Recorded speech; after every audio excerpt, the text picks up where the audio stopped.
Dalla Basilica Pontificia della Santa Casa di Loreto trasmettiamo ora la Santa Messa festiva. Con le vostre candele accese, offerte alla Madonna di Loreto.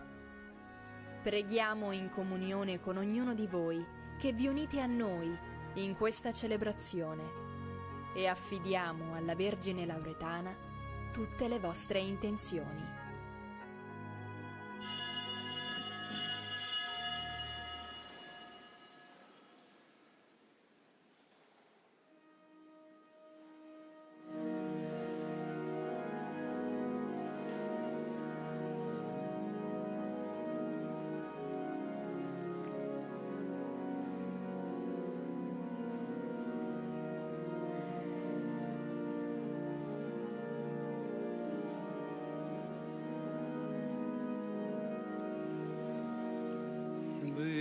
Beati quelli che ascoltano la parola di Dio e la vivono ogni giorno.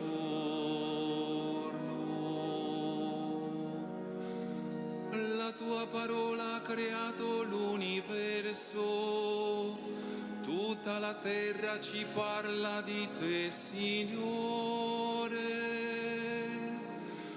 Beati quelli che ascoltano la parola di Dio e la vivono ogni giorno.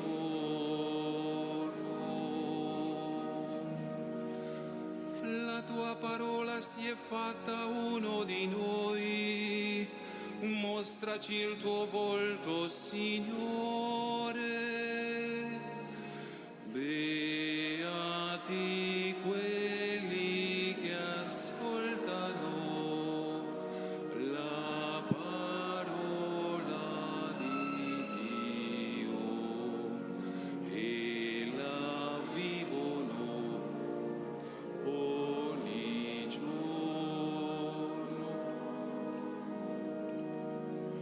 Tu sei il Cristo, la parola di Dio vivente, che oggi parla al mondo con la Chiesa.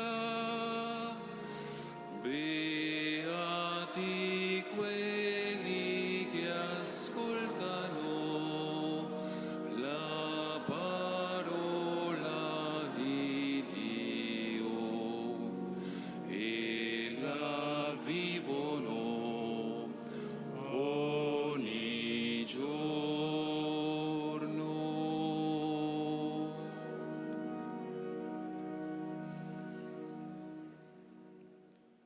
Nel nome del Padre e del Figlio e dello Spirito Santo, la pace sia con voi. Fratelli e sorelle, benvenuti alla Santa Casa. Saluto i loretani, i pellegrini, in modo particolare il pellegrinaggio dell'Unità Alsi di Senigallia e Pesaro e il gruppo dei foulard bianchi che prestano servizio in questo santuario. Vogliamo vivere questo momento di grazia e di benedizione alla presenza del Signore. Il Signore è qui, vivo, potente con la grazia della sua risurrezione. Vogliamo ascoltare la sua parola, ricevere il suo corpo e il suo sangue. Apriamo allora il nostro cuore alla sua presenza, uniamoci al suo sacrificio e chiediamo umilmente perdono dei nostri peccati.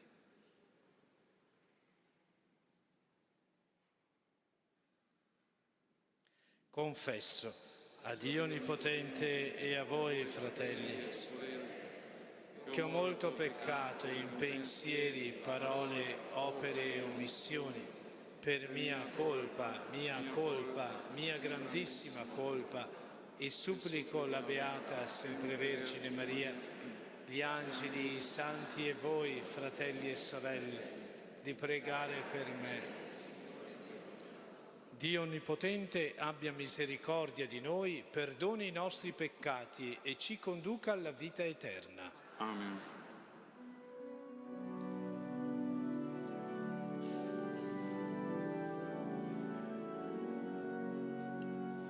Kyrie, Kyrie, Kyrie eleison.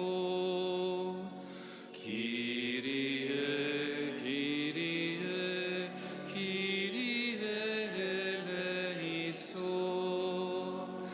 Christe, Christe, Christe eleison. Christe, Christe, Christe eleison.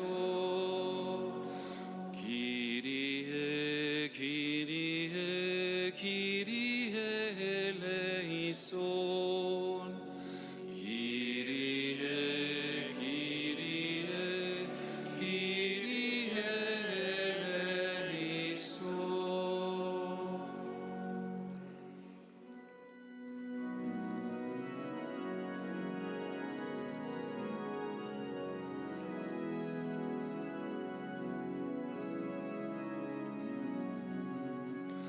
Gloria, gloria in excelsis Deo. Insieme. Gloria, gloria in excelsis Deo. E pace intera agli uomini amati dal Signore. Noi ti lodiamo, ti benediciamo, ti adoriamo, ti glorifichiamo, ti rendiamo grazie per la tua gloria immensa. Signore Dio, Re del cielo, Dio Padre onnipotente, Signore Figlio unigenito Gesù Cristo, Signore Dio, Agnello di Dio, Figlio del Padre, tu che togli i peccati del mondo, abbi pietà di noi. Tu che togli i peccati del mondo, accogli la nostra supplica. Tu che siedi alla destra del Padre, abbi pietà di noi, perché tu solo il Santo, tu solo il Signore, tu solo l'Altissimo Gesù Cristo, con lo Spirito Santo, nella gloria di Dio Padre. Gloria, gloria in excelsis Deo. Gloria, gloria in excelsis Deo.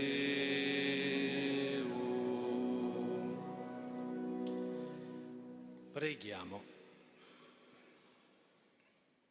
Sii propizio a noi, tuoi fedeli, o Signore, e donaci in abbondanza i tesori della tua grazia, perché ardenti di fede, speranza e carità, restiamo sempre vigilanti nel custodire i tuoi comandamenti.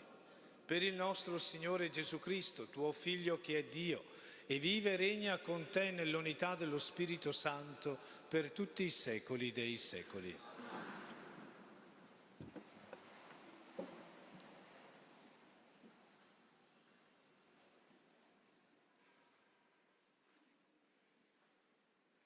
Dal libro della Genesi.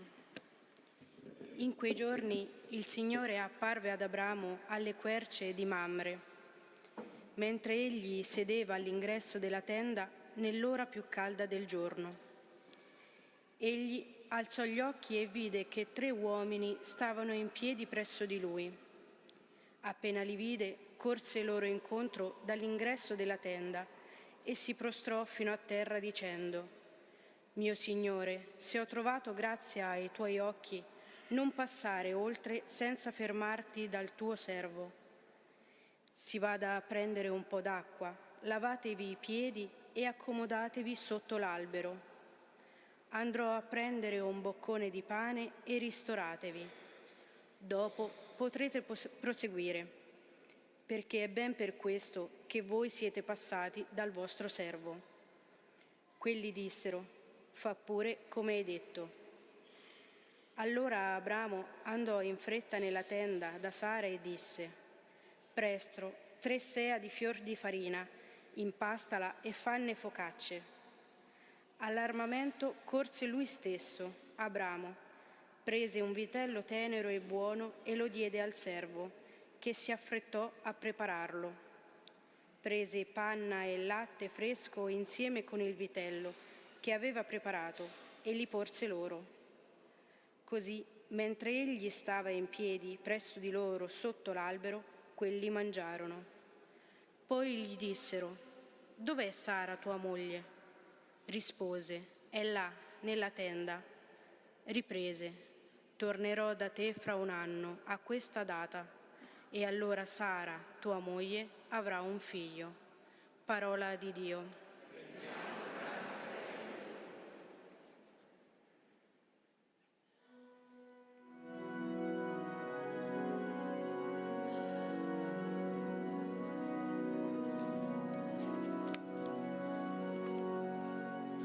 Chi teme il Signore abiterà nella sua tenda. Insieme. Chi teme il Signore abiterà nella sua tenda. Colui che cammina senza colpa, pratica la giustizia e dice la verità che ha nel cuore, non sparge calunnie con la sua lingua.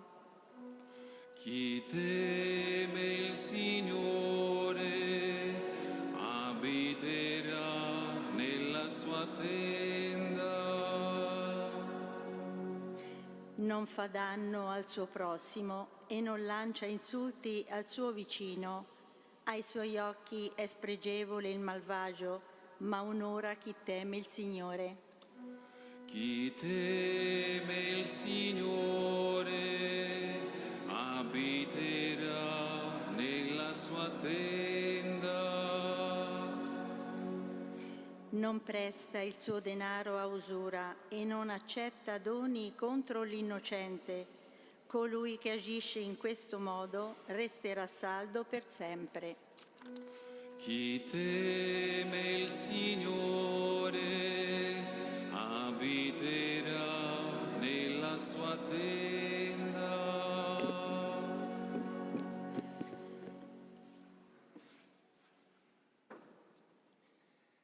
Dalla lettera di San Paolo Apostolo ai Colossesi.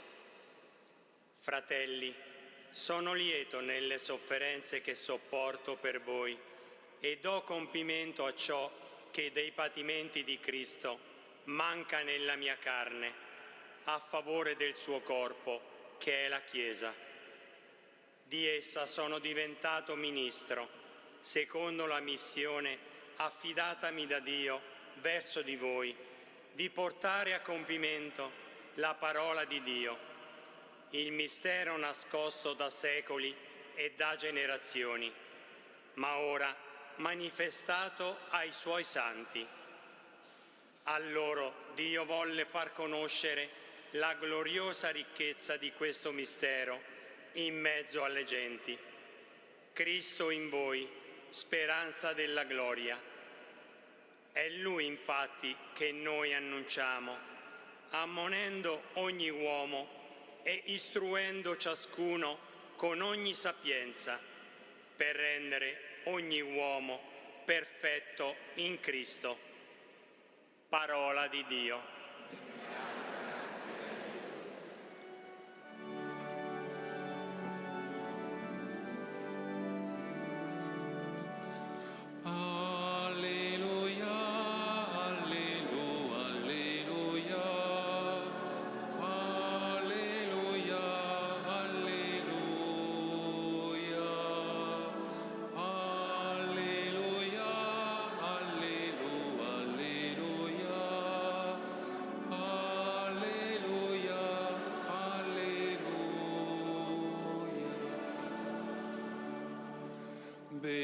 beati coloro che custodiscono la parola di Dio con cuore integro e buono e producono frutto con perseveranza.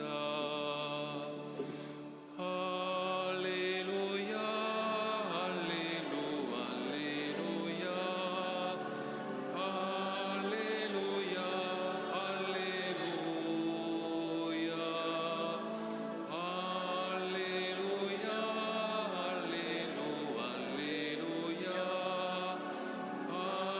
alleluia, alleluia.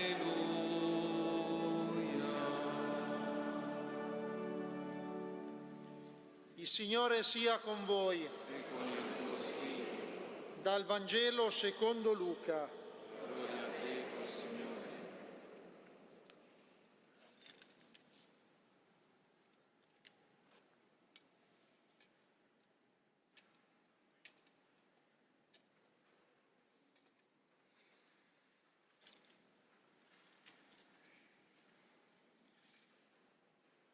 In quel tempo, mentre erano in cammino, Gesù entrò in un villaggio e una donna di nome Marta lo ospitò.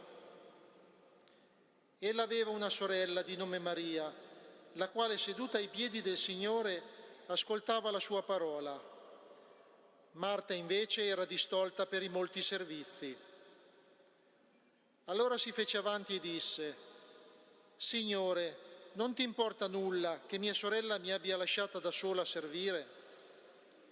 Dille dunque che mi aiuti. Ma il Signore le rispose: Marta, Marta, tu ti affanni e ti agiti per molte cose, ma di una cosa sola c'è bisogno. Maria ha scelto la parte migliore che non le sarà tolta. Parola del Signore.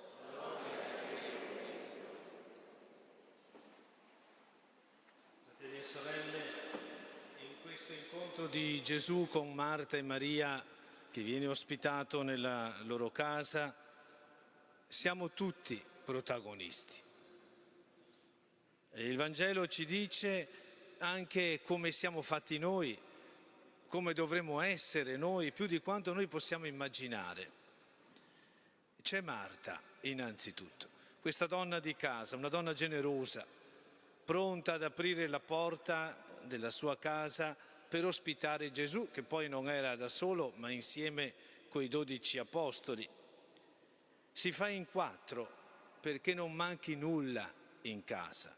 Corre di qua e di là per preparare il pranzo, per sistemare ogni cosa, perché il Signore, l'ospite, deve essere servito a puntino. E anche questo è un segno di amore, di amicizia. È una donna pratica, attenta e premurosa. E Marta rappresenta la nostra buona volontà, che si traduce in operosità, in attenzione al prossimo, in vedere le cose che si devono fare senza essere chiamati a farle, ma semplicemente perché tutto possa andare come deve andare. È una donna che sa tradurre la carità, l'accoglienza in operosità concreta. Non sta con le mani in mano, non si fa servire, ma è lei che prende l'iniziativa di servire. E qui abbiamo un'indicazione importante, perché il lavoro, il servizio, la concretezza è roba seria. È una gran bella cosa. La fede senza le opere è morta, ci dice la Sacra Scrittura, è zoppa. La fede, se è genuina, deve tradursi in opere concrete, in servizio, in dedizione. E diciamocelo, il mondo va avanti grazie a gente come Marta.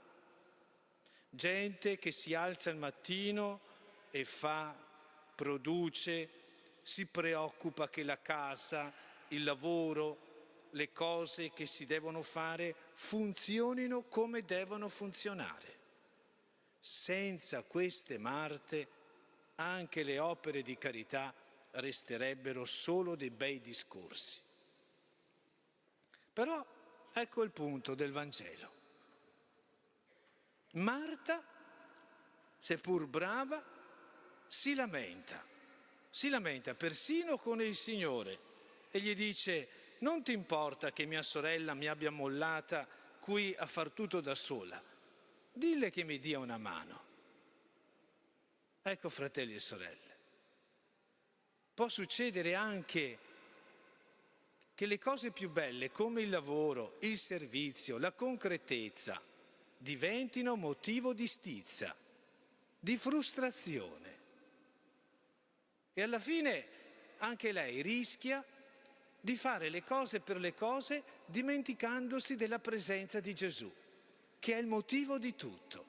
Non si gode la presenza del Signore e si ritrova col fegato amaro. E poi c'è Maria, l'altra faccia della medaglia.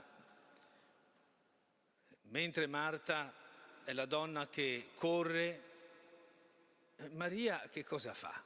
Dice il Vangelo, si siede ai piedi di Gesù, è tutta presa dalla voce di Gesù, dalla presenza di Gesù. Non vuol perdere neanche una parola di quello che sta dicendo Gesù. Ascolta. Semplice, diremmo noi. Sembra semplice e facile ascoltare, ma oggi più che mai è difficilissimo ascoltare.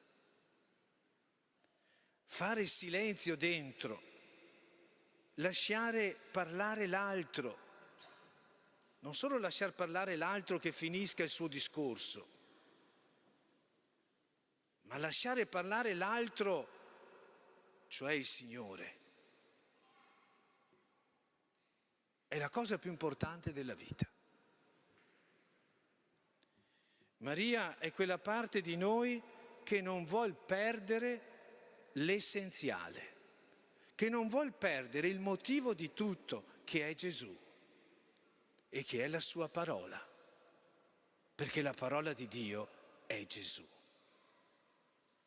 Per questo motivo Gesù, un po' ironicamente, si capisce, dice a Marta: Marta, Marta, tu ti preoccupi e ti agiti per un sacco di cose, ma c'è una cosa sola che conta. Maria si è scelta la parte migliore, quella giusta, quella che nessuno gli porterà via, quella di stare in compagnia del Signore. Intendiamoci bene, Gesù non rimprovera Marta, non dice a Marta di non cucinare, non condanna, non disprezza il lavoro di Marta. Però con questa risposta Gesù stabilisce una gerarchia di valori, indica l'ordine giusto delle cose come devono stare anche nella nostra vita. Non basta fare opere buone, fare servizio. Bisogna fare per il Signore. E una cosa sola è necessaria: ascoltare il Signore, non staccare la spina dal Signore, perché se noi stacchiamo la spina dal Signore, anche l'azione, anche il servizio, anche i nostri progetti perdono il loro valore. Il nostro fare deve scaturire dal contatto con il Signore e deve fare riferimento al Signore Gesù, perché tutto parte da Lui, tutto deve arrivare a Lui. Senza Cristo, che è la parte migliore, appunto come dice il Vangelo, manca il fondamento di tutto, anche se apparentemente si possono fare delle cose straordinarie. E il nostro agire rischia di diventare un attivismo, un vortice senza centro, una fatica sterile che non genera vita. Ecco allora, fratelli e sorelle, Qui dobbiamo confrontarci tutti con questo Vangelo, tutti ci sentiamo chiamati in causa. Innanzitutto, essere cristiani oggi significa essere come Marta, rimboccarsi le maniche, fare il proprio dovere, mettersi a servizio e farlo bene, perché il bene va fatto bene, non all'ingrosso. Ma significa anche e soprattutto essere come Maria, saper stare fermi ogni tanto, sedersi, ascoltare il Signore, mettersi in ascolto della sua parola e lasciare che la sua parola ci entri dentro, ci pulisca, ci metta in ordine le cose nella nostra vita, ci sistemi le nostre idee. Se non c'è questo, tutto il nostro fare diventa solo un grande affare. È incredibile, è davvero incredibile che ci siano dei cristiani che non sappiano trovare ogni giorno qualche minuto per pregare, per stare con il Signore. È incredibile che ci siano dei cristiani che non sanno dare al Signore neppure un'ora del giorno che è suo, che è la domenica, per stare con il Signore. E allora chiediamo la grazia, anche con l'aiuto e l'intercessione di Maria Santissima, di non staccare mai la spina dal Signore, perché altrimenti perdiamo il senso del nostro fare. Coltiviamo la preghiera personale, qualche buona lettura anche durante questo tempo di ferie. Prendiamoci il tempo per approfondire la fede, per celebrare i sacramenti con fede, con calma. Questa è la benzina che ci permette di andare avanti senza spomparci e senza diventare insofferenti, anzi rigenerandoci dentro nel servizio, nelle cose che stiamo facendo.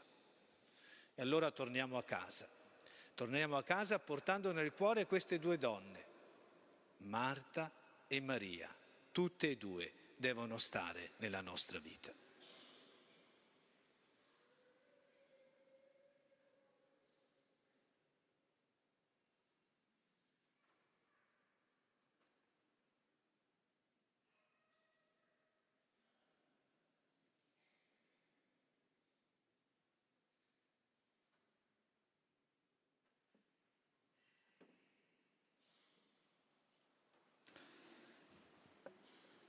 Rinnoviamo il nostro sì a Dio ravvivando la nostra fede.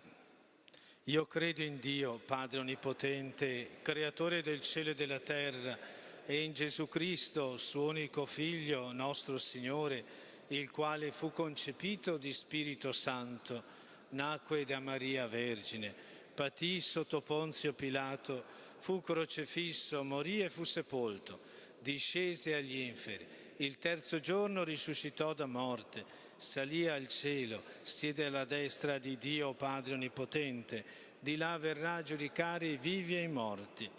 Credo nello Spirito Santo, la Santa Chiesa Cattolica, la comunione dei santi, la remissione dei peccati, la risurrezione della carne, la vita eterna. Amen. Con questa fede ci rivolgiamo a Dio Padre, origine e fonte di ogni bene, e diciamo insieme: venga il tuo regno, Signore.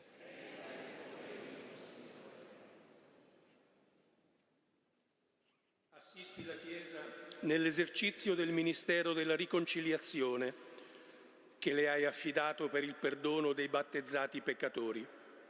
Noi ti preghiamo. Venga il tuo regno, Signore. Aiuta coloro che reggono le sorti dei popoli a superare ogni egoismo e orgoglio nazionale, lavorando con impegno al bene dell'intera comunità umana. Noi ti preghiamo. Infondi il tuo spirito in coloro che sono oppressi da prove e sofferenze. perché dia loro consolazione e sollievo per una rinnovata fiducia. Noi ti preghiamo.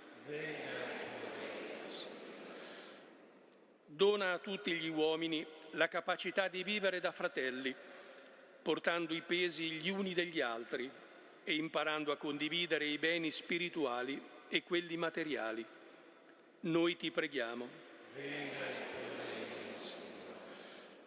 Concedi a tutti noi la sapienza del cuore per affrontare ogni situazione con animo sereno e discernere in mezzo agli affanni e alle difficoltà ciò che veramente giova alla nostra identità cristiana. Noi ti preghiamo. Preghiamo per la pace nel mondo. Preghiamo perché venga il regno di Dio nei nostri cuori, nelle nostre famiglie. Preghiamo per quei ragazzi, quei giovani, vostri figli, i vostri nipoti, perché trovino la strada giusta della loro vita e se chiamati al sacerdozio, al sacramento del matrimonio, alla vita missionaria e consacrata, siano generosi nel rispondere al Signore.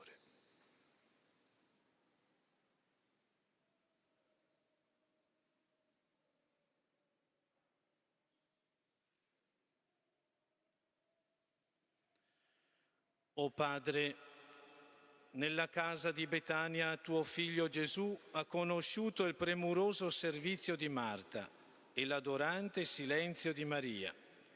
Fa che nulla anteponiamo all'ascolto della sua parola, per Cristo nostro Signore.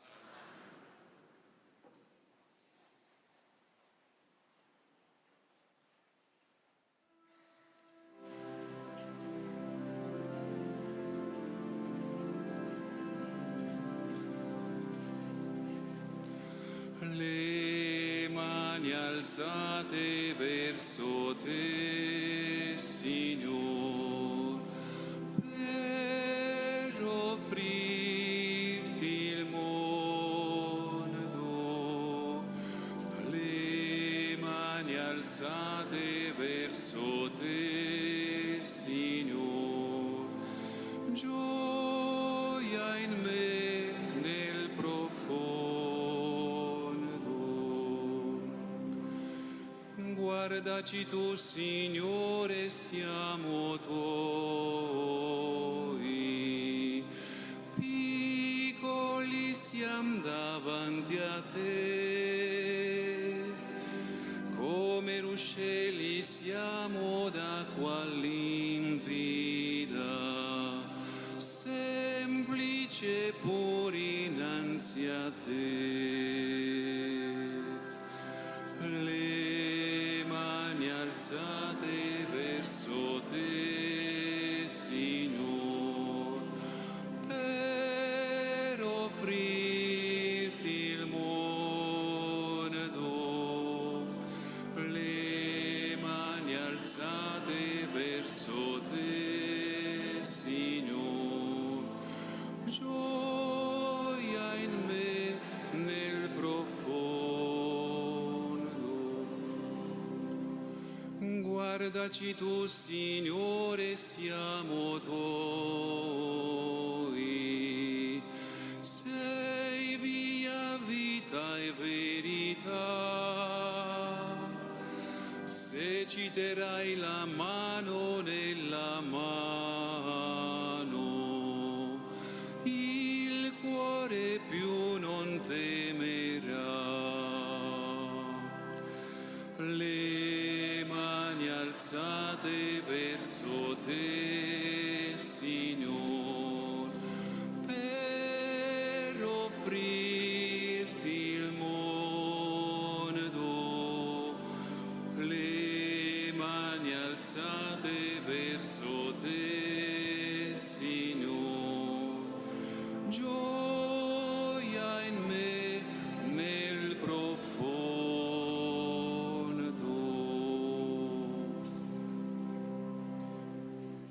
Preghiamo, fratelli e sorelle, perché portando all'altare la gioia e la fatica di ogni giorno ci disponiamo ad offrire questo sacrificio gradito a Dio Padre Onnipotente.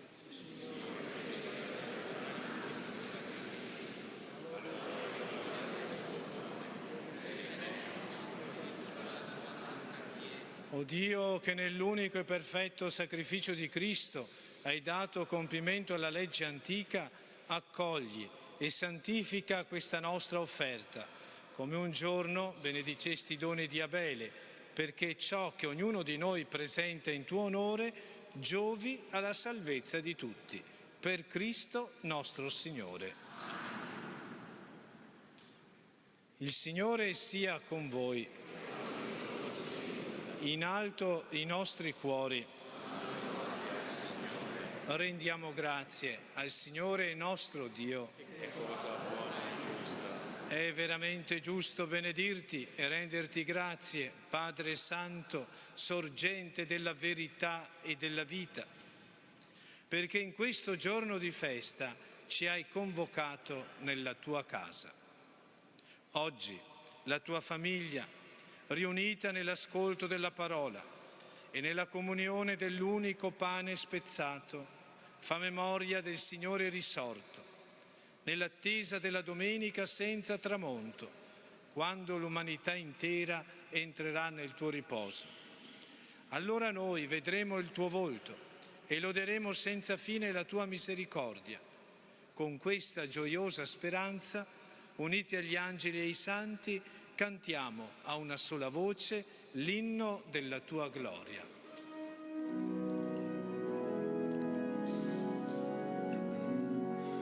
Santo, santo, santo, il Signore Dio dell'universo, i cieli e la terra sono pieni della tua gloria. Osanna, Osanna, nell'alto dei cieli. Osanna, Osanna, nell'alto dei cieli. Benedetto colui che viene nel nome del Signore. Osanna, Osanna, nell'alto dei cieli. Osanna, Osanna, nell'alto dei cieli.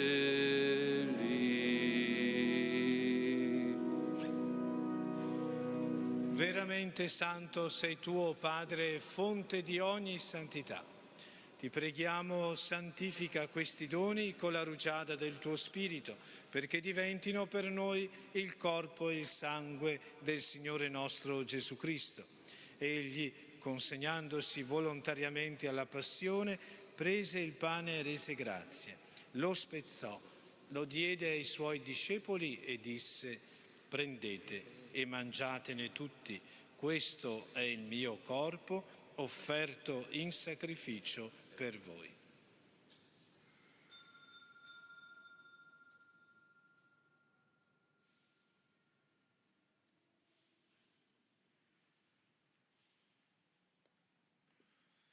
Allo stesso modo, dopo aver cenato, prese il calice, di nuovo ti rese grazie, lo diede ai suoi discepoli e disse: prendete e bevetene tutti, questo è il calice del mio sangue, per la nuova ed eterna alleanza, versato per voi e per tutti in remissione dei peccati. Fate questo in memoria di me.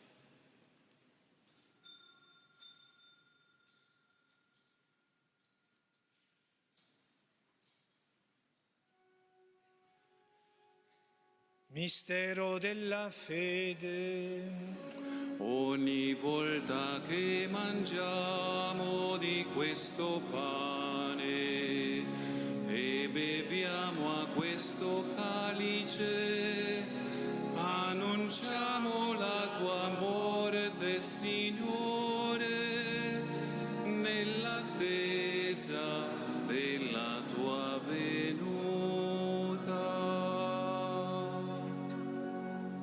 celebrando il memoriale della morte e risurrezione del tuo Figlio, ti offriamo, Padre, il pane della vita e il calice della salvezza. E ti rendiamo grazie perché ci hai resi degni di stare alla tua presenza a compiere il servizio sacerdotale. Ti preghiamo umilmente per la comunione al corpo e al sangue di Cristo, lo Spirito Santo ci riunisca in un solo corpo. Ricordati, Padre, della tua Chiesa diffusa su tutta la terra e qui convocata nel giorno in cui il Cristo ha vinto la morte e ci ha resi partecipi della sua vita immortale. Rendila perfetta nell'amore, in unione con il nostro Papa Leone, il nostro Vescovo Fabio, i presbiteri e i diaconi. Ricordati anche dei nostri fratelli e sorelle che si sono addormentati nella speranza della resurrezione e nella tua misericordia di tutti i defunti. Ammettili alla luce del tuo volto. Di noi tutti abbi misericordia. Donaci di aver parte alla vita eterna, insieme con la Beata Maria, Vergine e Madre di Dio, con San Giuseppe suo sposo, con gli Apostoli e tutti i santi che in ogni tempo ti furono graditi. E in Gesù Cristo tuo Figlio canteremo la tua lode e la tua gloria. Per Cristo, con Cristo e in Cristo, a te Dio Padre Onnipotente, nell'unità dello Spirito Santo, ogni onore e gloria per tutti i secoli dei secoli.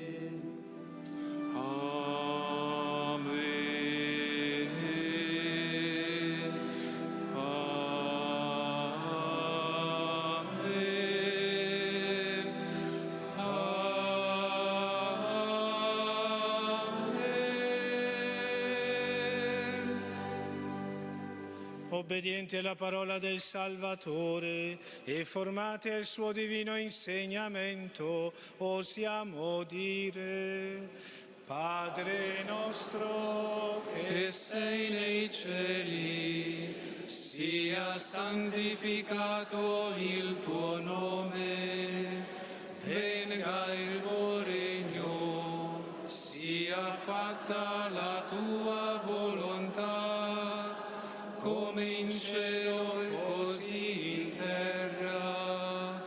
Dacci oggi il nostro pane quotidiano e rimetti a noi i nostri debiti, come anche noi li rimettiamo ai nostri debitori, e non abbandonarci alla tentazione, ma liberaci dal male.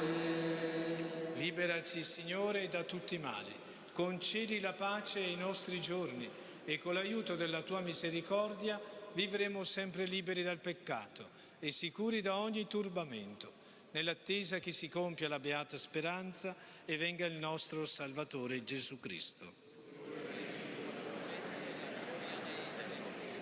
Signore Gesù Cristo, che hai detto ai tuoi apostoli: vi lascio la pace, vi do la mia pace, non guardare ai nostri peccati, ma alla fede della tua Chiesa, e donale unità e pace, secondo la tua volontà, tu che vivi e regni nei secoli dei secoli. La pace del Signore sia sempre con voi. In Cristo, che ci ha reso tutti fratelli con la sua croce, scambiatevi il dono della pace.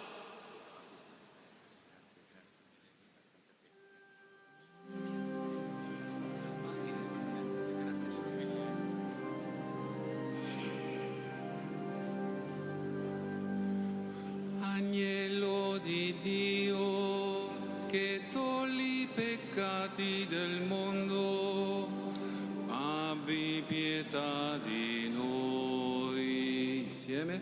Agnello di Dio, che togli i peccati del mondo, abbi pietà di noi. Agnello di Dio, che togli i peccati del mondo,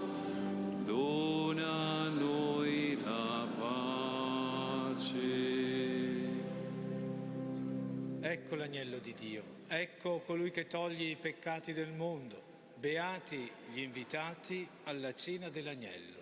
O Signore, non sono degno di partecipare alla tua mensa, ma di soltanto una parola ed io sarò salvato.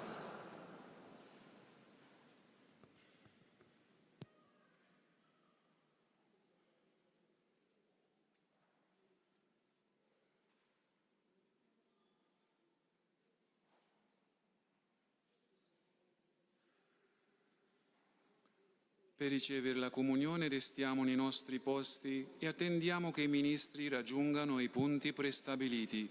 Chi riceve la comunione sulle mani è pregato di assumerla davanti al ministro.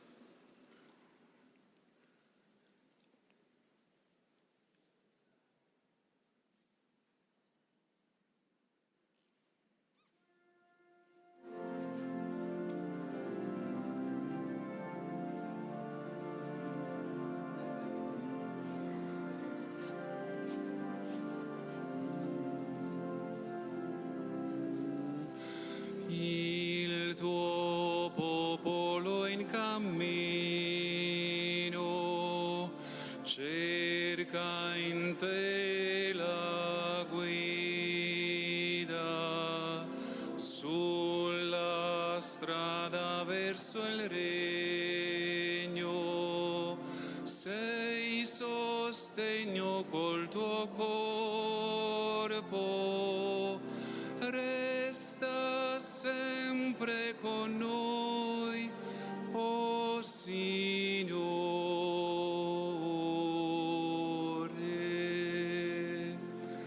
È il tuo pane, Gesù, che ci dà forza e rende più sicuro il nostro passo. Se il vigore nel cammino si svilisce, la tua mano dona lieta la speranza.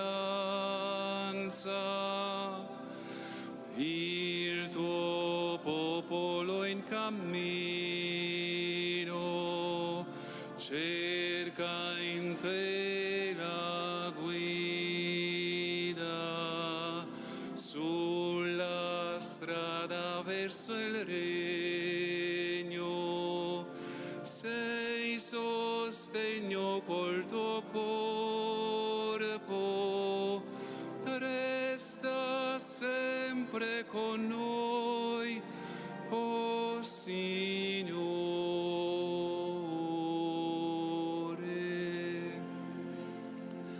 È il tuo vino, Gesù, che ci disseta e sveglia in noi l'ardore di seguirti. Se la gioia cede il passo alla stanchezza, la tua voce fa rinascere freschezza. Il tuo popolo in cammino cerca in te la guida sulla strada verso il regno. Sei sostegno col tuo corpo, resta sempre con noi, o Signore.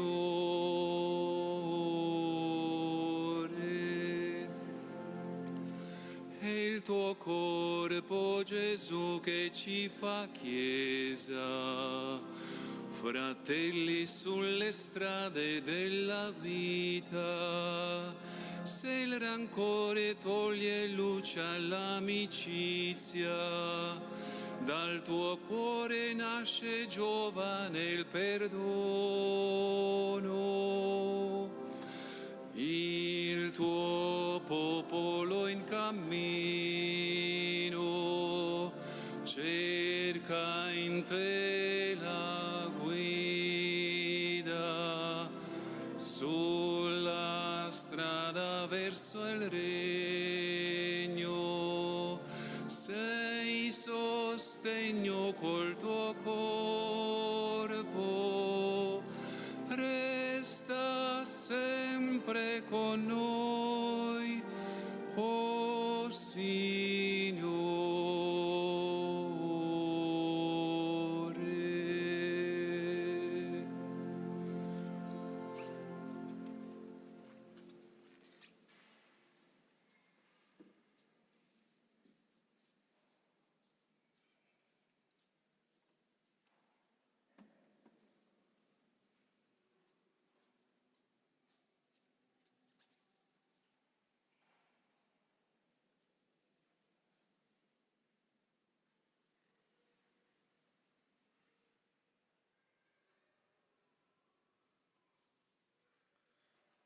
Preghiamo.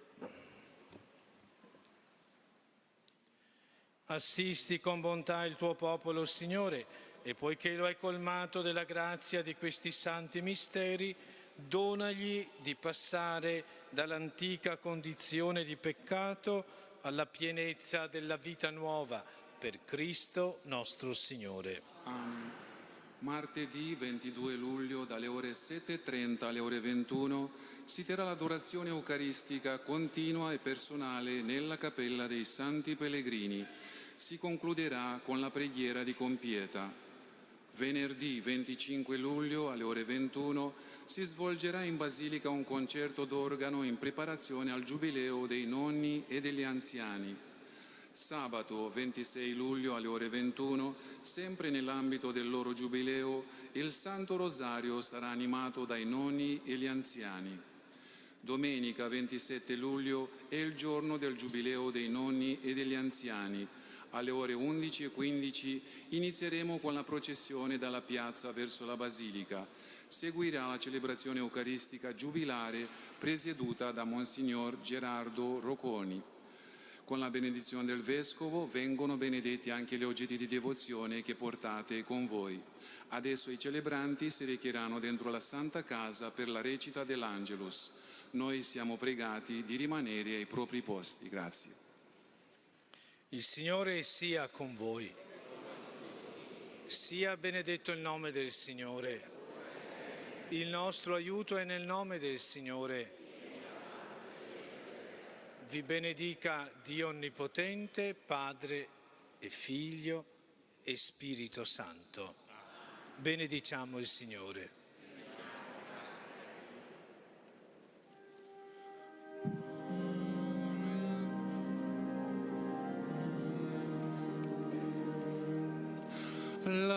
Laudate omnes gentes, laudate Dominum, laudate omnes gentes, laudate Dominum, laudate omnes gentes, laudate Dominum, laudate omnes gentes, laudate Dominum, laudate omnes gentes, laudate Dominum, laudate omnes gentes, laudate Dominum.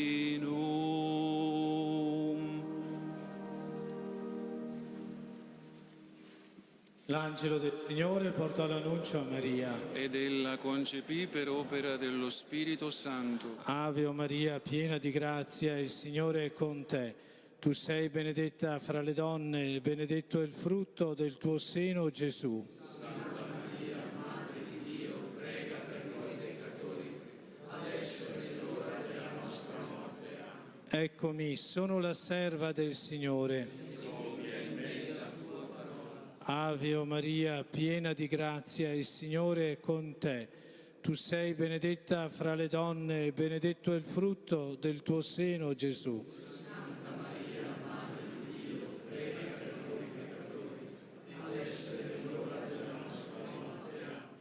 E il Verbo si fece carne.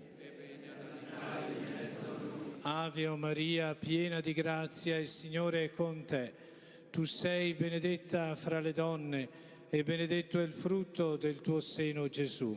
Santa Maria, Madre di Dio, prega per noi peccatori, adesso è l'ora della nostra morte. Amen. Prega per noi, Santa Madre di Dio. Preghiamo. Infondi nel nostro spirito la tua grazia, o Padre, tu che nell'annuncio dell'angelo ci hai rivelato l'incarnazione del tuo Figlio, per la sua passione e la sua croce, guidaci alla gloria della risurrezione, per Cristo nostro Signore. Gloria al Padre, al Figlio e allo Spirito Santo.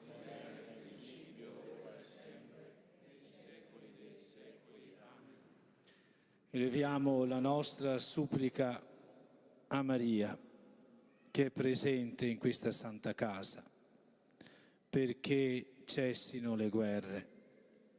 Preghiamo per tutte le vittime delle guerre, le vittime anche della strage, della fame. Muoiono per andare a prendersi da mangiare. Pensiamo a questi nostri fratelli e sorelle. Pensiamo a tutti i bambini sacrificati. Pensiamo a tutti gli anziani, alle persone sole, che soprattutto nei luoghi di guerra sono i più abbandonati, sono quelli che pagano il prezzo più grande. Preghiamo la Madonna perché illumini le teste dei governanti, perché cerchino e lavorino per la pace.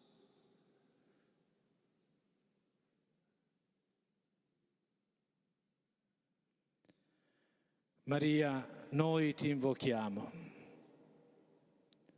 Aiutaci ad accogliere la pace di Cristo. Il pianto dei poveri sale a Dio. La disperazione dei popoli grida pace. La paura dei deboli cerca tregua. Le lacrime dei bambini chiedono futuro. Sostienici, o Madre, in questa disperata voglia di pace. Il cuore dei potenti si converta all'amore e i loro progetti seminino speranza. Restiamo con le braccia sollevate al cielo perché con te, Madre, vogliamo chiedere a Dio di piegare i potenti e di frenare i venti di morte. Resta con noi, Maria, Regina della Pace, in questa fiduciosa attesa del nuovo giorno. Amen. Regina della Pace, Regina della famiglia, conforto dei migranti,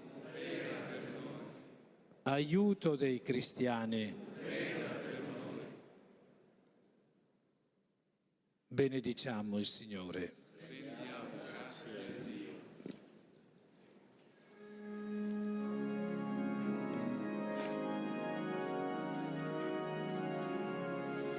In questo Tempio Santo, a te, Madre, noi veniamo, pien di fede e di speranza, come l'angelo ti salutiamo.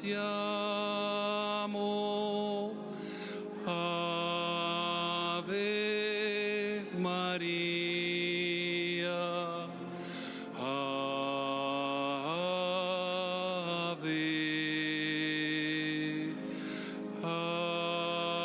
Ave Maria, Ave.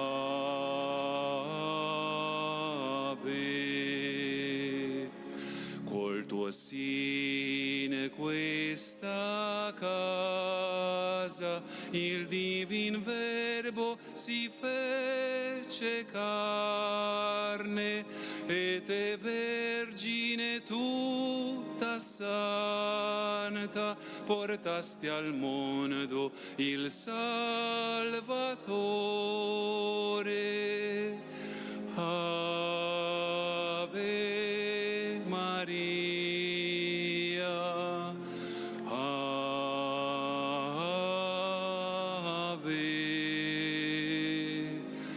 Ave Maria, Ave.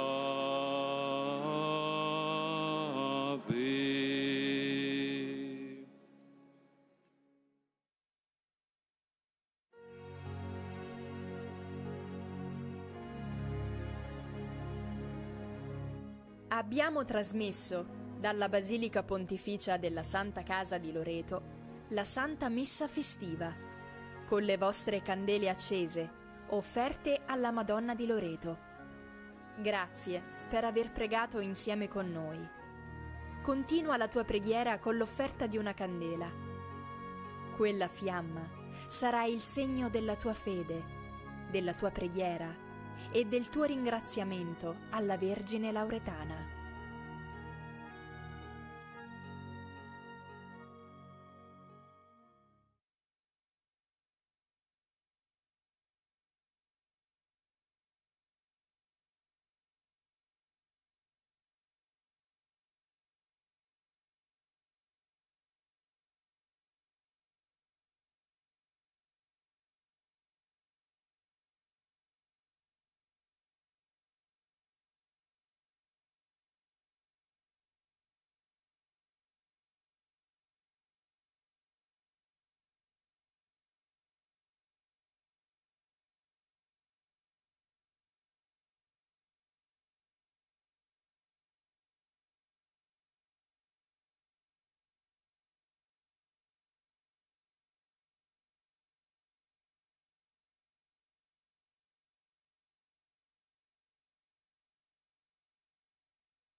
Pace a questa casa e ai suoi abitanti. Prepariamoci a ricevere la benedizione per le vostre case e per tutti voi. Carissimi amici e amiche, io sono Fra Stefano e siamo ormai diventati una grande e bellissima famiglia. Voi tutti i giorni o quasi mi lasciate entrare nelle vostre case per la preghiera quotidiana e per l'ascolto del Vangelo. Mi piacerebbe davvero molto potervi incontrare di persona, ma evidentemente non è possibile. Ci incontriamo allora attraverso il nostro canale di YouTube. Quindi disponiamoci a ricevere la benedizione per le vostre famiglie, per le vostre intenzioni. Nel nome del Padre, del Figlio e dello Spirito Santo. Amen. La grazia e la pace di Dio nostro Padre e del Signore nostro Gesù Cristo sia con tutti voi. Con questa benedizione è Gesù stesso che entra nelle vostre case e vi porta la sua gioia e la sua pace. La lettura della parola di Dio e la preghiera della Chiesa sono un segno particolare della sua presenza in mezzo a noi. La grazia dello Spirito Santo disponga i nostri cuori ad accogliere il Signore Gesù, che viene a parlarci e a rianimare la nostra fede. Il Signore sia con voi. Dal Vangelo secondo Luca. Gloria a te, o Signore. In quel tempo Gesù disse ai suoi discepoli: in qualunque casa entriate, prima dite: pace a questa casa. Se vi sarà un figlio della pace, la vostra pace scenderà su di lui, altrimenti ritornerà su di voi. Restate in quella casa mangiando e bevendo di quello che hanno, perché l'operaio è degno della sua mercede. Non passate di casa in casa. Quando entrate in una città e vi accoglieranno, mangiate quello che vi sarà messo dinanzi. Curate i malati che vi si trovano e dite loro: è vicino a voi il regno di Dio. Parola del Signore. Lode a te, o Cristo. Carissimi, Cristo è risorto e ci riempie della gioia pasquale. Animati dal suo Spirito Santo rivolgiamo la nostra preghiera a Lui, che il Padre ha costituito principio e fondamento della nostra fede e nell'amore. Preghiamo insieme, ripetiamo: resta con noi, Signore. Resta con noi, Signore. Signore Gesù Cristo, che dopo la risurrezione ti sei manifestato ai discepoli e li hai allietati con il dono della pace, fa che questa famiglia, aderendo a te con tutto il cuore, gusti la gioia della tua presenza. Resta con noi, Signore. Tu che dall'umiliazione della croce sei giunto alla gioia della risurrezione, fa che tra le prove quotidiane i membri di questa famiglia si uniscano sempre più nel vincolo dell'amore. Resta con noi, Signore. Tu che sedendo a tavola con i discepoli ti sei fatto riconoscere nell'atto di spezzare il pane, fa che questa famiglia, partecipando alla celebrazione dell'Eucaristia, rafforzi la sua fede e renda testimonianza del suo amore. Resta con noi, Signore. Tu che hai riempito con la potenza dello Spirito Santo la casa in cui erano riuniti i discepoli con Maria tua madre, manda il tuo Spirito anche su questa casa, su questa famiglia, perché si arricchisca nella pace e nella gioia pasquale. Resta con noi, Signore. E ora preghiamo con la preghiera che Gesù stesso ci ha insegnato. Padre nostro che sei nei cieli, sia santificato il tuo nome. Venga il tuo regno, sia fatta la tua volontà, come in cielo, così in terra. Dacci oggi il nostro pane quotidiano e rimetti a noi i nostri debiti, come anche noi li rimettiamo ai nostri debitori. E non abbandonarci alla tentazione, ma liberaci dal male. Amen. E adesso è arrivato il momento della preghiera di benedizione per la casa. Preghiamo. Assisti e benedici, Signore, i tuoi figli che vivono in questa casa. Fa che quando sono fra le sue mura trovino in te il loro rifugio. Quando escono, il loro compagno. Quando rientrano, il loro ospite ed amico. E al termine dei loro giorni siano accolti nella dimora che tu stesso prepari nella casa del Padre. A Lui sia gloria nei secoli dei secoli. E per intercessione di Santa Maria e di San Giuseppe, la benedizione di Dio Onnipotente scenda su questa casa e su quanti vi abitano. Nel nome del Padre, del Figlio e dello Spirito Santo. Amen. La pace di Cristo regni nei nostri cuori e la sua parola dimori abbondantemente in noi, perché qualunque cosa facciamo, in parole e in opere, possiamo compierla nel nome del Signore. Egli vive e regna nei secoli dei secoli. Amen. Vi ringrazio per avermi accolto nella vostra casa, ma soprattutto perché avete voluto accogliere la benedizione di Dio per voi e per gli ambienti in cui vivete. Vi saluto e vi abbraccio fraternamente. Ciao ciao e abbi cura di te.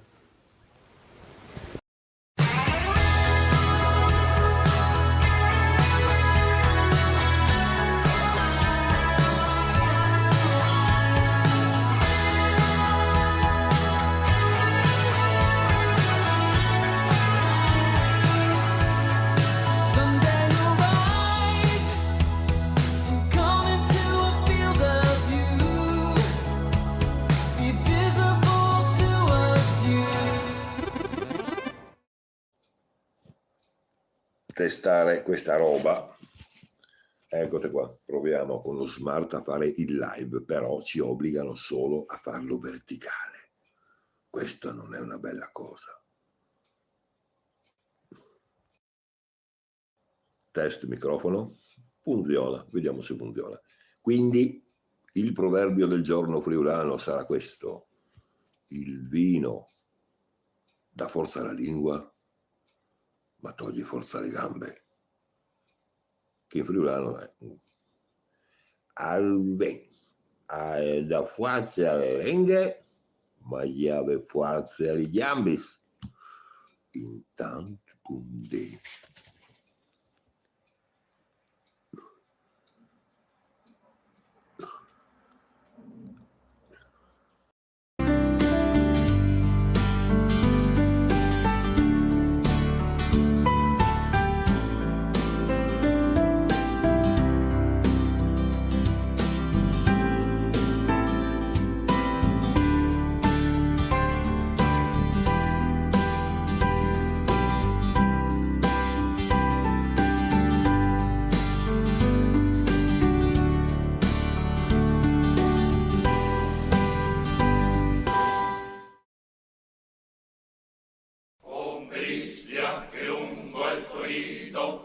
Va scorrendo sul placido mar, a te manda un festevole grido, con amico sol fa.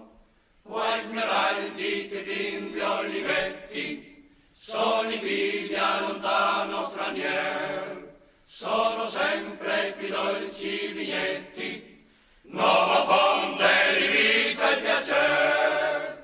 Delle muse, il sorriso, il sapere, il culto, il dolor, sì, dolor. Ai tuoi figli che brilla sul viso, l'amistade che viene dal cor. L'amistade che viene dal cor.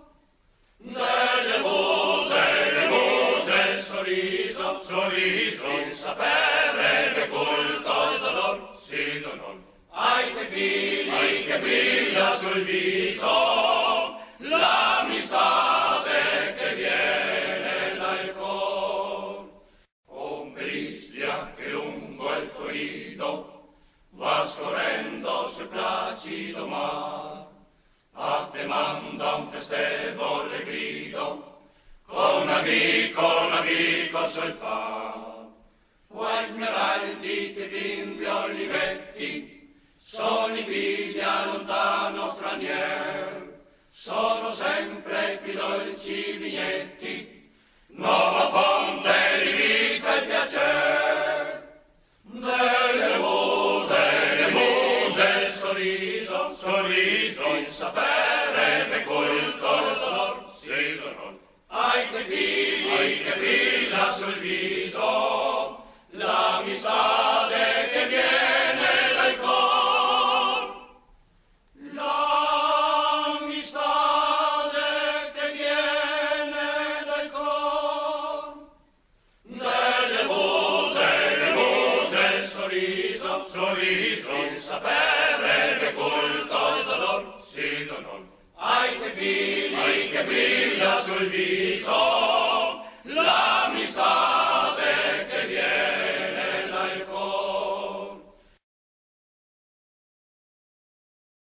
La presentazione odierna ha come tema il paesaggio di frontiera istriano, con un focus sulla minoranza italiana che vive su quel territorio. Tramite delle interviste ai membri di una famiglia che vive in Istria da generazioni e la lettura di documentazione specifica, abbiamo cercato di analizzare i vissuti della minoranza e il sentimento che le persone che ne fanno parte nutrono per la loro terra. Lo scopo principale del nostro lavoro è comprendere quindi il senso di appartenenza che accomuna, o meno, la minoranza italiana su un territorio con una storia travagliata come quella istriana. La nostra storia parte già nel V secolo d.C., quando l'Istria era un territorio completamente latinizzato. Questo grazie all'influenza dell'impero romano, che aveva creato numerose colonie a partire dal 177 a.C. Dopo la caduta dell'impero romano d'Occidente, diverse popolazioni italiane, come i Longobardi, imposero il loro controllo sul territorio istriano. È solo dall'inizio del primo millennio che l'Istria entra a far parte in modo spontaneo della Serenissima Repubblica di Venezia. 1797. L'Istria entra a far parte del Regno degli Asburgo d'Austria. L'imperatore rispetta e tutela tutte le etnie presenti sul territorio. 1920. Il territorio istriano viene annesso all'Italia, dando via ad un processo di italianizzazione. Con l'avvento del fascismo, infatti, viene vietato l'insegnamento della lingua croata nelle scuole e si inserisce l'obbligo di utilizzare nomi italiani. 30 aprile 1938. Nasce Maria Tuntar, coniugata Fatoric. Castelliere Santa Domenica e Settacadi, quando ero piccola. E poi di Castelliere ne chiamava fascisti, ne scazzava a casa e ne buttava pietre, perché noi eravamo a Santa Domenica, si parlava solo in italiano e noi a Castelliere croato. Tra il 1943 ed il 1945 le truppe tedesche occupano l'Istria, fino al secondo dopoguerra, quando i partigiani di Tito cacciano sia nazisti che fascisti, provocando un primo esodo di italiani. Un secondo esodo ridusse quasi totalmente la componente italiana in Istria. Si stima infatti che gli esuli complessivi furono quasi di 300.000 persone.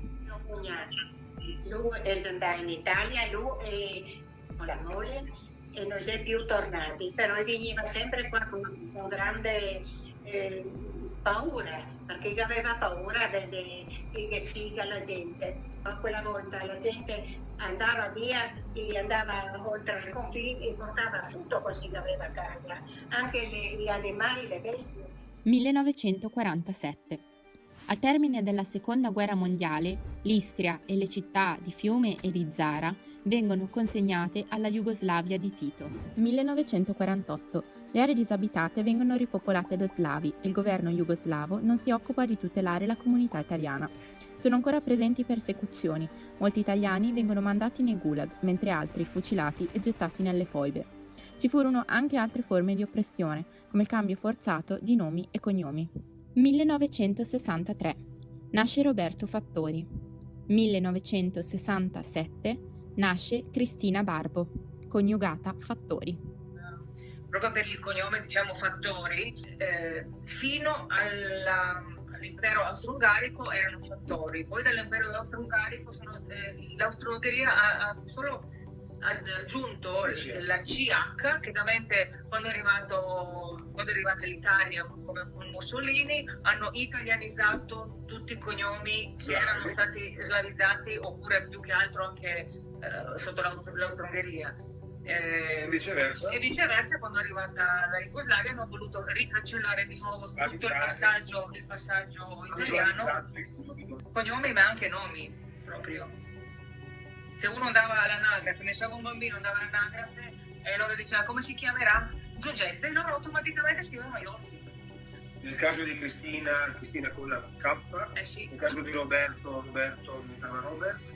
La mia famiglia, tutti e quattro siamo andati a cambiare i nostri nomi, a riportarli nella forma italiana attorno agli anni 80. 1975. Italia e Jugoslavia firmano accordi che pongono definitivamente fine alla questione dei confini tra i due stati. 22 febbraio 1991. Nasce Marco Fattori. Siccome io non parlavo benissimo il croato, non parlandolo a casa, avendo comunque pochi amici croati, posso dire di essere stato discriminato nel senso che da bambini è normale ti prendono un po' in giro perché magari parli male, sbagli la pronuncia, eccetera. Gli insegnanti stessi non ci permettevano, per quanto possibile, di andare da una scuola all'altra, di parlare, stare con i nostri eventuali amici della scuola croata. Questo non ho mai capito perché. 1991. La Croazia ottiene l'indipendenza dalla Repubblica Socialista Federale di Jugoslavia. L'Istria oggi.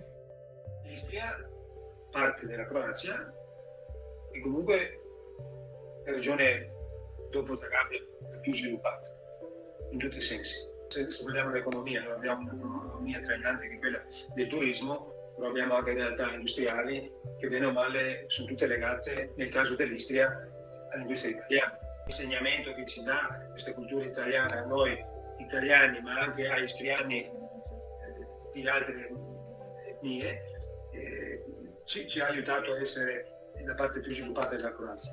L'italiano che vuole sviluppare qualche prodotto all'estero viene ben accettato e trova campo fertile nella nostra comunità italiana, nella nostra minoranza.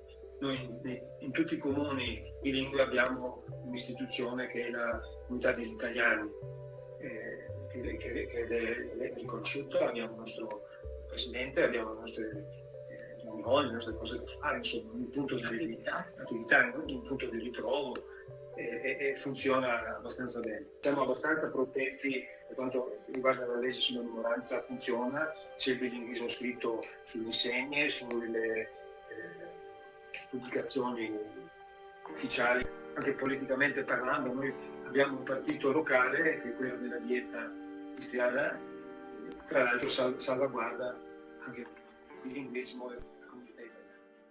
Arriviamo ora alla domanda più importante del nostro lavoro. A quale nazione è rivolto il vostro senso di appartenenza? Vi sentite più croati o più italiani? Mi sento istriana e italiana.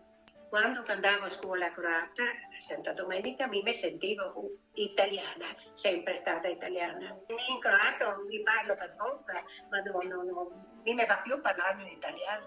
Io, avendo frequentato le scuole croate, vivendo in Croazia, c'era un periodo dove mi dichiaravo croato perché non mi davo peso, non mi neanche ponevo questo problema. Quando sono diventato più maturo e maggiorenne ho capito che forse non è giusto, perché la mia madrelingua e la mia cultura è italiana, e ho iniziato a dichiararmi italiano pur frequentando le scuole. Io mi sento italiano di Istria, io sento l'appartenenza a un territorio che non è definito con gli attuali confini. Mi sento a casa da Treviso a Fiume, per dire, Treviso in Italia, Fiume in Croazia. Io, avendo anche i miei trascorsi solamente proprio a livello istruttivo e tutto in lingua italiana, io mi sento di appartenere a una nazionalità, di avere una nazionalità italiana, però quando vengo in Italia non vengo accettata come un'italiana, e quando sono in Croazia io non sono una croata, cioè noi siamo veramente una terra di mezzo che... Tutte le zone di confine credo che hanno questo problemino. Comunque aveva un prezzo, una cosa in più. Due culture è meglio di una, per un fatto anche molto emotivo di appartenenza al territorio. Io mi sento istriana con la cultura italiana, diciamo. Faccio fatica sinceramente a rispondere a questa domanda. Se devo scegliere l'italiano, banalmente al censimento mi dichiaro italiano. Non sono pienamente italiano, è giusto così. Non posso dire neanche di sentirmi istriano perché non è una nazione, non ho il passaporto dell'Istria, non esiste. Un aneddoto stupido è ad esempio il calcio. Mi è capitato di andare a vedere anche le partite tra la Croazia e l'Italia e mi faceva un po' strano, ero vestito con i colori della Croazia, tifavo Croazia, ma poi quando c'era l'inno italiano all'inizio me lo canticchiavo dentro, fregando un po' il mio inno. Le numerose vicende storiche succedutesi nel corso del XX secolo hanno dato vita a problemi identitari e di discriminazione per i facenti parte della minoranza italiana. Per quanto queste situazioni siano state e sono tuttora vissute in maniera diversa, in base al periodo storico e al contesto di crescita, durante le interviste, di cui abbiamo potuto mostrare solo qualche spezzone per ragioni di tempo, sono emerse forti sensazioni di disagio ogni qualvolta il discorso andava a parare sull'argomento di emarginazione sociale. Il territorio però parla chiaro. I monumenti e le costruzioni, come l'anfiteatro romano a Pola, ribadiscono la provenienza e la cultura italiana. Anche se purtroppo questi elementi non sono riusciti a trattenere le centinaia di migliaia di persone dallo scappare dall'Istria. La testimonianza di Alessandro Damiani, giornalista e scrittore della Comunità Nazionale Italiana, sostiene infatti che a rimanere furono davvero in pochi e per ragioni, più che altro, di attaccamento viscerale alla propria terra e ai propri costumi. Un ulteriore sostegno a questa tesi è l'uso della lingua italiana, o più correttamente del dialetto istro-veneto, che permane ancora oggi come linguaggio principale utilizzato dai membri della comunità italiana in Istria, nonostante gli studi in lingua croata o l'utilizzo del croato come lingua di comunicazione all'esterno delle mura familiari. Giunta la fatidica domanda sul senso di appartenenza, abbiamo riscontrato come le risposte differissero tra loro, questo per via dell'età, del contesto di maturazione e degli studi di ogni intervistato. Sebbene le motivazioni di ognuno fossero ben fondate, abbiamo riscontrato un'incertezza identitaria comune, che, soprattutto nelle generazioni più giovani, perdura ancora oggi. Crescere e vivere in un contesto di minoranza, in un territorio di frontiera, comporta, in questo caso, non sentirsi appieno né dell'una né dell'altra nazionalità.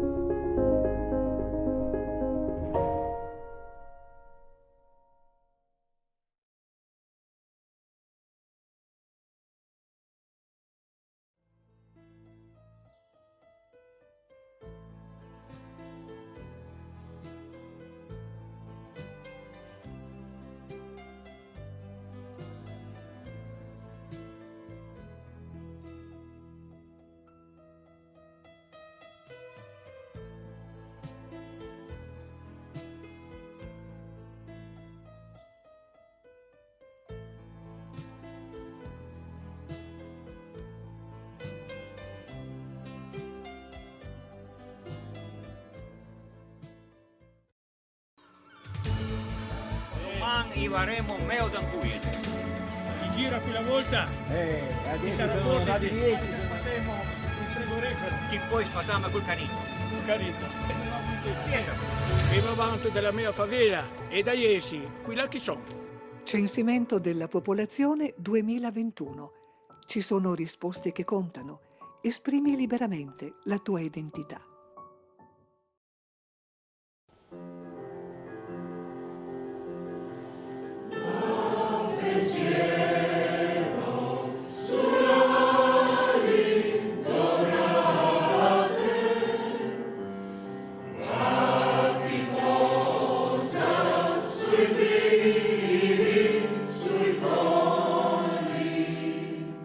Sono fiera di dichiarare la mia lingua, cultura e identità.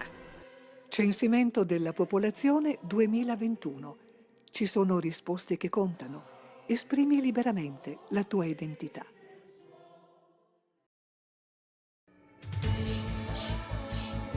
Buongiorno Roberto! Oh, buongiorno signora! Ma cosa La vuoi del porco o la vuoi vedere? Tu, roba di casa per far rosto in forno con le patate. Mi sono fiera di dichiarare la mia lingua, cultura e identità. Censimento della popolazione 2021.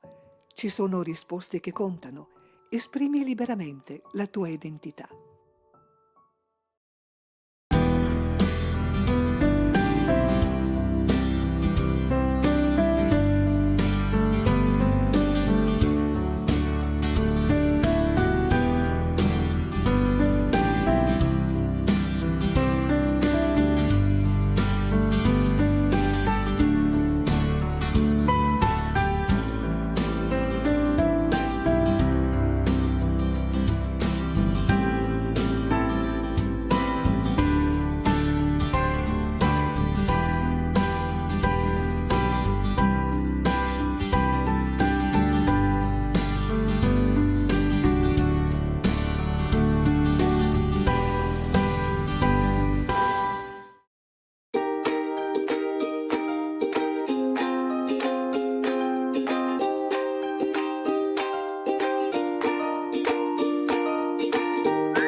Situato su un terreno alluvionale lungo il corso finale dell'Isonzo, Turiaco rappresenta oggi il cuore della Bisiacaria, un'area composta da 8 comuni nella parte meridionale della provincia di Gorizia, caratterizzata da una parlata veneta, il Bisiac.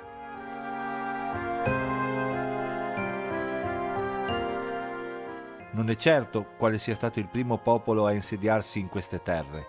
Certa è invece la presenza romana, testimoniata dal ritrovamento di alcune urne cinerarie e legata alla presenza della vicina città di Aquileia. A questo periodo viene tradizionalmente associata l'origine del nome, probabilmente derivata da un prediale latino, forse Turius o Turius, con suffisso celtico in acum, mentre ormai è abbandonata l'interpretazione che lo farebbe derivare dall'espressione latina turis aquae, ossia torre tra le acque, riferita a un'ipotizzata torre eretta tra le acque del Torre e dell'Isonzo. In tempi più recenti, importante è la presenza storica di Venezia, della cui plurisecolare dominazione rimangono il complesso di Villa Priuli, unica villa veneta presente ad est dell'Isonzo, e la parrocchiale di San Rocco.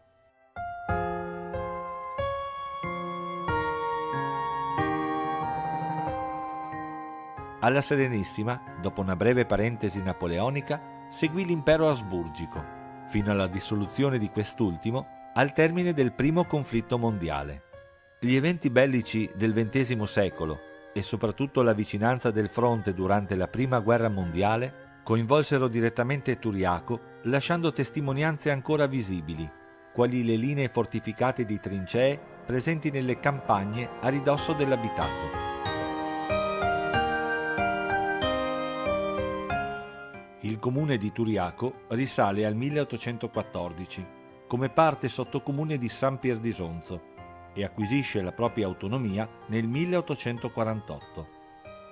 Lo stemma ufficiale del comune riprende in parte una delle interpretazioni etimologiche del nome del paese, rappresentata da una torre attraversata da un corso d'acqua. Dalla sua nascita ad oggi, la sede municipale è stata ospitata all'interno di diversi edifici, tra cui quello della Cassa Rurale, l'ex scuola elementare e durante il primo conflitto mondiale in trincea.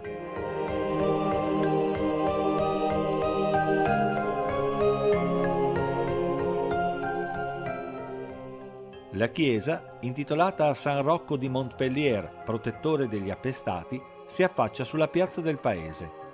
Fu edificata al posto di un'altra chiesa di dimensioni minori risalente al 400 e venne consacrata dal patriarca di Aquileia nel 1746. Essa si presenta in forme neoclassiche, con doppie paraste ioniche e timpano sormontato da una croce in ferro battuto, sul cui basamento è incisa la data 1709, anno in cui fu terminato il tetto. Il campanile, di semplici forme, risale alla metà del Settecento. Con le sue 7 rampe di scale si raggiungono le 3 campane. La grande, detta di San Rocco, la mezzana, detta della Beata Vergine, e la piccola, detta di San Cornelio, fuse nel 1948, in sostituzione di quelle originali, requisite per fini bellici durante la Seconda Guerra Mondiale.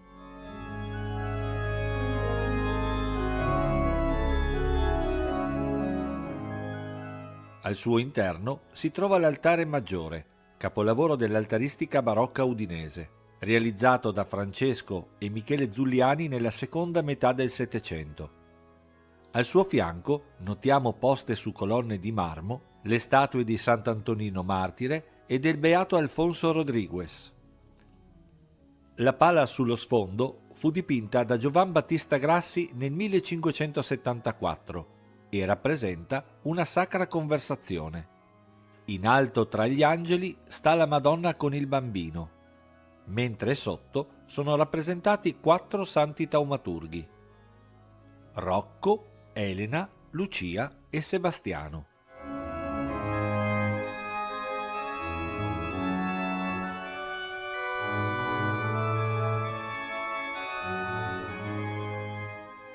Nell'unica navata trovano posto 4 altari laterali. Partendo da sinistra, quelli dei Santissimi Battista, Giorgio, Martino e dell'Immacolata Concezione.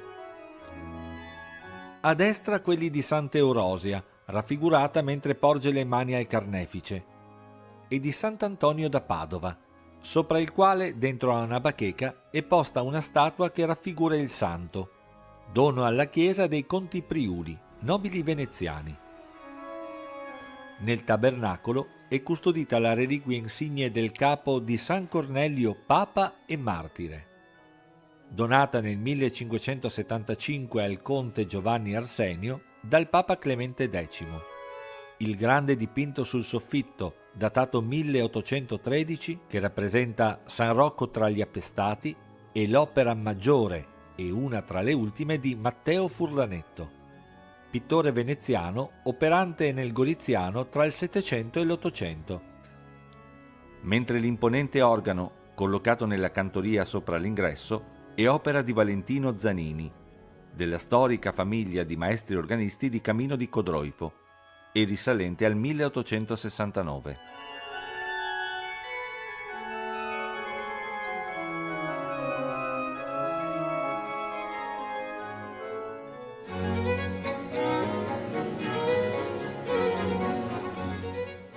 Uscendo dalla chiesa, attraversando la porta principale, si nota, dal lato opposto della piazza, la presenza del Palazzo Priuli, di proprietà degli omonimi veneziani, a cui era stato assegnato il feudo di Turiaco.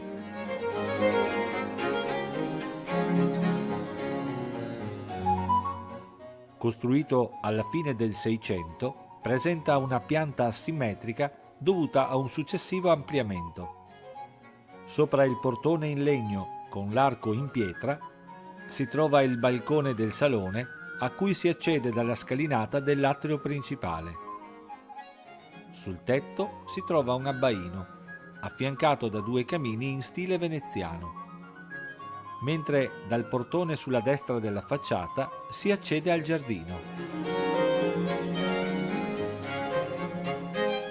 A fianco del palazzo si trova il Curtivon, che ospitava le stalle, i granai e gli alloggi della servitù.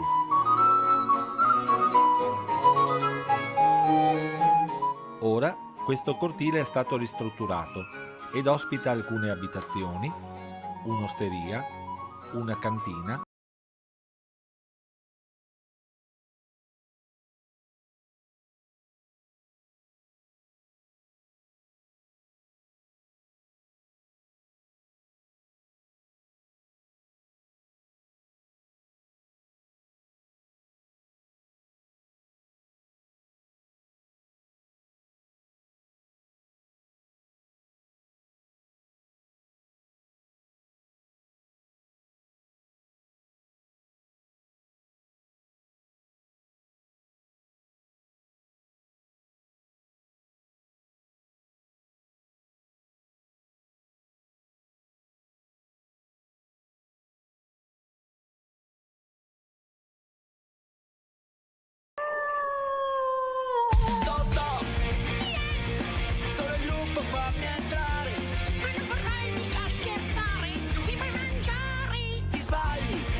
Il Greste che abbiamo messo in piedi quest'anno nella parrocchia di Vobarno vede un po' impegnati circa 200 ragazzi e 50 animatori. Ci sono poi alcuni genitori, alcuni adulti che ci aiutano con la mensa, con le pulizie, a tenere in ordine un po' l'ambiente, e per quest'anno abbiamo scelto, come gli altri anni, di seguire il tema che ci ha